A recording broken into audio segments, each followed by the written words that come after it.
নমস্কার আমার প্রিয় দিদি বোনেরা বন্ধুরা, রিয়াল ব্লগার মাম্পি চ্যানেলে সবাইকে স্বাগত। যে যেখান থেকে আজকের ব্লগটি দেখছো সবাইকে অনেক ধন্যবাদ আর ভালোবাসা জানিয়ে আজকের ভিডিওটি শুরু করছি। পরিস্থিতি যাই থাক না কেন আমাদের মেয়েদের সংসারের কাজকর্ম থেকে একটুও রেহাই নেই। আজ সকালটা ছিল একটুখানি অন্যরকম। সকাল 8:30 থেকে আয়ুষ্মানের স্কুলে পিটিএম, আমাকে পিটিএম অ্যাটেন্ড করতে যেতে হবে। তো আয়ুষ্মান সকালবেলা ঘুম থেকে উঠে পড়েছে, ও একা একা ঘরে থাকবে না, আর একা ঘরে ওকে রেখে যাওয়াটাও ঠিক হবে না। তো আয়ুষ্মানের বাবা বলল যে আমাকে নামিয়ে দিয়ে আয়ুষ্মানকে নিয়ে সবজি বাজারটা করে নিয়ে আসবে। আর সকালবেলা আজকে তেমন আর বাসি কাজকর্ম করা হয়নি, শুধুমাত্র টুকটাক কাজ সেরে তারপরে ব্রেকফাস্টটা বানিয়েছিলাম, কারণ কখন ফিরবো না ফিরবো ততক্ষণে তো সবার খিদে পেয়ে যাবে, তাই হালকা ফুলকো কিছু বানিয়ে নিয়েছিলাম। ঘরেই কাজকর্ম করতে এত ব্যস্ত থাকি যে একটু বেরিয়ে তোমাদেরকে বাইরের চারদিকটা মাঝে মাঝে দেখাবো সেটা আর হয়ে ওঠে না। আর আমি তো সেকেন্ড ফ্লোরে থাকি, তাই ফার্স্ট ফ্লোরে বা নিচে খুব একটা আমার কারণ ছাড়া নামাও হয় না যে রাস্তার সামনে একটুখানি নেমে দাঁড়িয়ে থাকবো। তো এই তো আমার বাড়ির সামনেটা।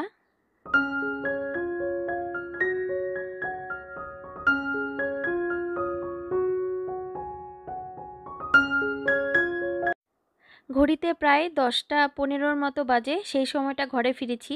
ঘরে ফিরে সবার খিদে পেয়ে গেছে, বিশেষ করে আয়ুষ্মান বলছে আমাকে কিছু ভারী খাবার বানিয়ে দাও। তো কি করব, প্রেসার কুকারে ভাত করেছি।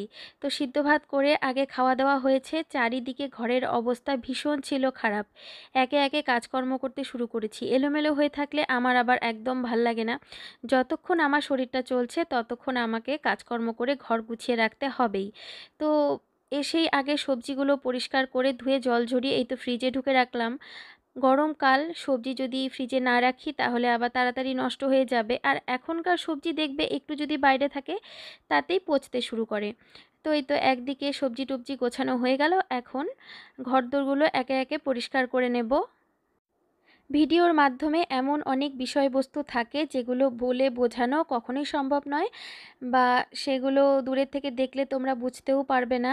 অনেক কিছু কাছে থেকে দেখলে যেটা খুব ডিপলি বোঝা যায়, কিন্তু সেটা দূরে থেকে বোঝানো সম্ভবই হয় না। বা অনেক এমন অভিজ্ঞতা থাকে যেগুলো শেয়ার না করাই ভালো। তারপরেও ইউটিউবে যখন ভ্লগ করা বা ইউটিউবে কোনো কিছু শেয়ার করার পরে মানুষের যখন খুব ভালোবাসা পাওয়া যায়, কিছু এমন বিষয়বস্তু থাকে তাদের জানতে চাওয়াটা ভীষণ স্বাভাবিক ব্যাপার। তো সেখান থেকে যতটা কমফোর্টেবল হই আমি ততটা কিন্তু সবসময় শেয়ার করার চেষ্টা করি। এই যে আমার বোনেরা আমাকে সবসময় বলে, দিদি তোমার কেন অসুস্থতা, বা এইভাবে চলার পরও কেন তুমি অসুস্থ। তো এই কমেন্টগুলো দেখে কিন্তু আমার খারাপ লাগে না, ভালো লাগে যে তোমরা আমাকে নানা রকম টিপস দাও আর সবসময় আমার ভালোটা তোমরা চাও। আসলে কোনো কিছু দেখো একদিনে কিন্তু হয় না। নিজের জন্য যদি তুমি পুরোপুরি কেয়ারলেস থাকো, কখনো নিজের যত্ন না নাও, নিজের কথা না ভেবে পরিবারের সবার কথা চিন্তা করো যে নিজের আমার কি হচ্ছে হোক সেটা বড় কথা নয়, সবার মুখে হাসি ফোটাবো, এটাই আমার মূল উদ্দেশ্য। তো তাদেরকে বলবো তাহলে আমার মতো অবস্থা হবে। কারণ আমার তো সারা জীবন এরকম শারীরিক অবস্থা ছিল না। একটা সময় গিয়ে আমার এরকম অবস্থা হতে আসলে আমি নিজেকে এতটাই টর্চার করেছি যে আমার আজকে শরীরটা এই পর্যায়ে চলে এসেছে। কিন্তু বর্তমানে আমি যেইভাবে আমার শারীরিক চিকিৎসা বলো, যেইভাবে নিজেকে কেয়ার করি, সব কিছু মিলিয়ে আমি আজকে সুস্থ আছি, বা এখন অনেকটাই ভালো আছি, বা সুস্থ থাকতে পারছি। একটা সময় আমি এতটাই অসুস্থ হয়ে গিয়েছিলাম, সেই অসুস্থতার কথা আমি তোমাদেরকে আগেও শেয়ার করেছিলাম। আর যে সমস্যাটা তোমাদের সাথে মাঝে মাঝে শেয়ার করি যে আমার শরীরটা ভীষণ দুর্বল লাগে, মাথাটা ঘোরে, আর রক্তের যে অ্যানিমিয়ার প্রবলেমটা, এটা আসলে একদিনের নয়, এটা দীর্ঘদিন আমি নিজের উপর টর্চার করেছি, তারপরে এটা হয়েছে। আর এটা আসলে যখন আমার ছেলে হবে আমি কনসিভ করেছি, আমার জীবনের সবথেকে যদি কখনো আমি নিজেকে অবহেলা করি তো সেই সময়টা। তো আমি একটা জয়েন্ট ফ্যামিলিতে থাকতাম ঠিকই, কিন্তু সেই সময়টা আমার পাশে তেমন কেউ ছিল না যে আমাকে এক গ্লাস জল ভরে দেবে।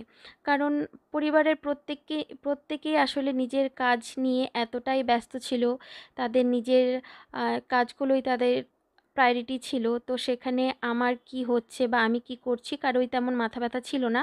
আর সত্যি কথা বলতে আমিও নিজের ওপর তেমন যত্ন নেইনি। আসলে ১ম প্রেগন্যান্সিতে যেটা হয় নিজেই বুঝতেই পারতাম না যে কি করব, কি না করব। আর সবথেকে বড় কথা, সেই সময় আমার কিছুই খেতে ইচ্ছে করত না। তো ওই যে একটা খেতে না ইচ্ছে করার যে সমস্যা, যার জন্য আমি কিছু খেতামই না। আর না খেলেও বলারও তেমন কেউ ছিল না যে কেন আমি খাচ্ছি না।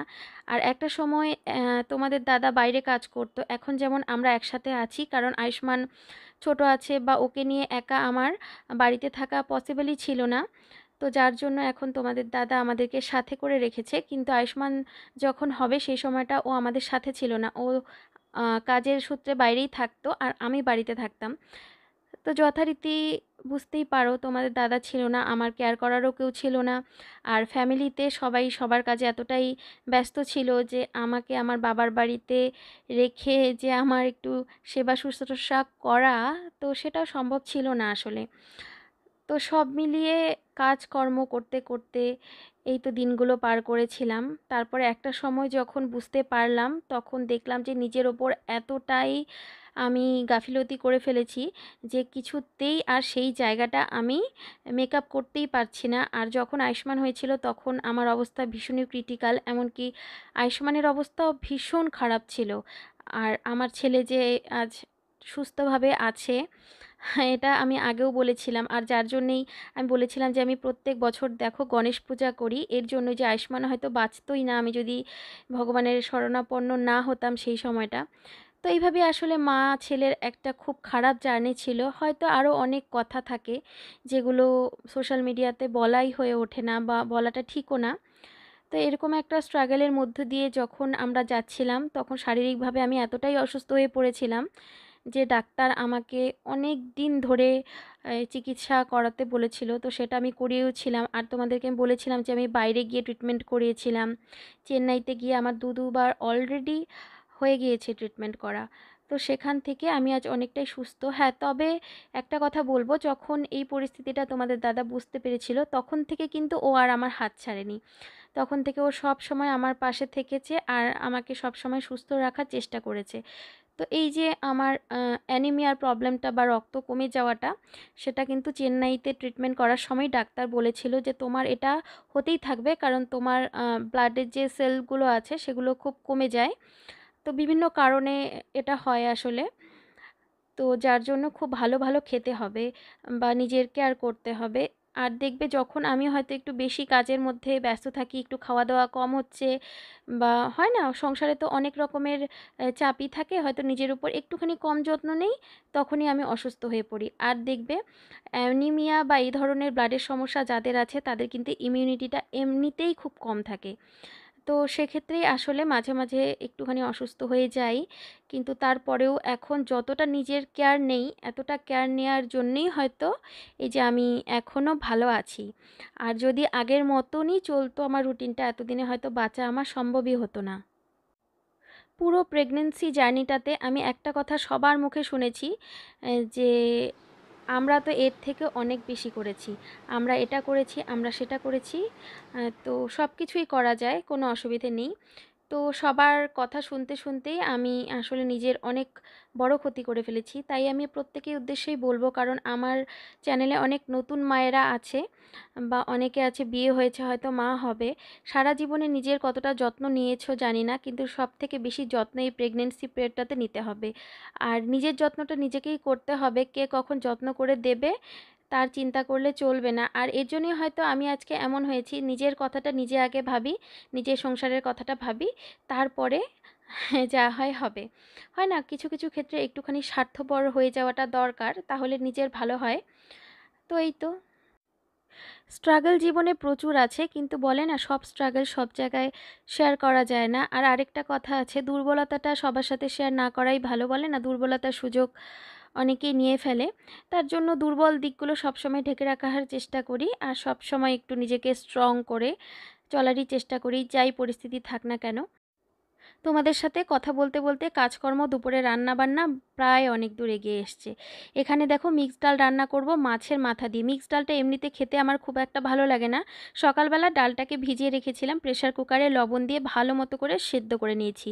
এখন পেঁয়াজ কুচি দিয়ে রসুন কুচি দিয়ে আগে একটা ফোড়ন দিয়ে নিয়েছি, শুকনো লঙ্কা জিরে ফোড়ন দিয়েছি, তার মধ্যে হলুদ আর জিরে গুঁড়ো দিয়েছি। এটার মধ্যে ধনে গুঁড়ো দেবো না আর আদা দেবো না, যেহেতু রসুন দিয়েছি তাই আদা দেওয়ার কোনো প্রয়োজন নেই। এবার দেখো মশলাটার সাথে মাছের মাথাগুলো খুব ভালো করে কষিয়ে নিলাম। তো এইবার এই যে সেদ্ধ করে রাখা মিক্সড ডালটা দিয়ে দিলাম। যেমন করে মুগ ডাল রান্না করি ঠিক তেমন করেই রান্না করব, কিন্তু মুগ ডালে আদা পড়ে, এটাতে আদা পড়বে না, ঘি পড়বে না। চেরা কাঁচা লঙ্কা দিয়ে দিলাম আর শেষে দিয়ে দেব গরম মশলার গুঁড়ো। তো দুপুরের মেনু দেখলে চিকেন রান্না করলাম আর মাছ রান্না করলাম, মাছের ঝাল করেছি, আর এই তো মাছের মাথা দিয়ে ডাল। আয়ুষ্মান তো মাছ একদমই খেতে চায় না, তো এই তো ওর জন্য তো মাছ কখনোই রাখি না, আমাদেরই মাছ, আর ওর জন্য চিকেন আছে। আর এইদিকে ডালটা হয়ে গেল, খেতে কিন্তু খুব ভালো হয়েছে। আর এইভাবে তোমরা চাইলে রান্না করে নিতে পারো। আর আমার আজকের ভিডিওটা যদি তোমাদের ভালো লেগে থাকে বা এই ধরনের রেসিপিগুলো ভালো লেগে থাকে, প্লিজ একটা লাইক করে দিও। তোমাদের একটা লাইক পরবর্তীকালে ব্লগ বানাতে আমাকে অনেক মোটিভেট করে। তোমাদের যদি মনে হয় ইউটিউবে আমি একটুখানি জায়গা করে নিই, তাহলে আমার চ্যানেলটা তোমরা সাবস্ক্রাইবও করতে পারো, চাইলে ব্লগগুলোকে শেয়ারও করতে পারো। তো এখানে দেখো আমার ছেলে একটা ছবি এঁকেছে, বলছে মামা এই আঙ্কেলটা হারিয়ে গেছে, দেখো এই ছবিটা আমি এঁকেছি। এটা আসলে ও ফেসবুকে দেখেছিল একটা ফটো যে একজন হারিয়ে গিয়েছে, ওটাই ও ড্র করলো। তো ও ড্রয়িং করতে ভীষণ ভালোবাসে, যখনই একটু পড়ার মাঝে সময় পায় এই তো ওর কাজ ড্রয়িং করা। তো আমি একটু বকেওছি আজকে যে এত ড্রয়িং করলে হবে না, পড়াশুনো করতে হবে, কারণ ওর এক্সাম খুব কাছে চলে এসেছে। ভীষণ টেনশন হচ্ছিল সকালবেলা থেকে কি করব বুঝতেই পারছিলাম না। তো একে একে যখন সব কাজ শেষ করলাম, এখন মনে হচ্ছে অনেক রিল্যাক্স। কাজকর্ম ফেলে রেখে আসলে সময় নষ্ট করলে নিজেরই খুব খারাপ লাগে, কিন্তু কি করব, মাঝে মাঝে পরিস্থিতি এমন হয়ে যায়, শরীরটা হয়তো ভালো থাকে না, একটুখানি হয়তো রেস্ট নিয়ে নিয়ে কাজ করি। কিন্তু যখন আমি ঠিকঠাক থাকি তখন আসলে সময় একদমই নষ্ট করার চেষ্টা করি না বা করিও না। তো এই তো দুপুরের খাবার দাবার দেখো এখানে দুজনে মিলে খেয়ে নিচ্ছি, কারণ আয়ুষ্মানের বাবা তো আগেই খেয়ে দিয়ে অফিসে চলে গেছিলো। তো আজকের ভিডিওটা এখানেই এন্ড করছি, আশা করছি তোমাদের ভালো লেগেছে। দেখা হবে অন্য কোনো ব্লগে, ততক্ষণের জন্য তোমরা সবাই ভালো থেকো, সুস্থ থেকো, সাবধানে থেকো, নিজের শরীরের অনেক অনেক যত্ন নিও।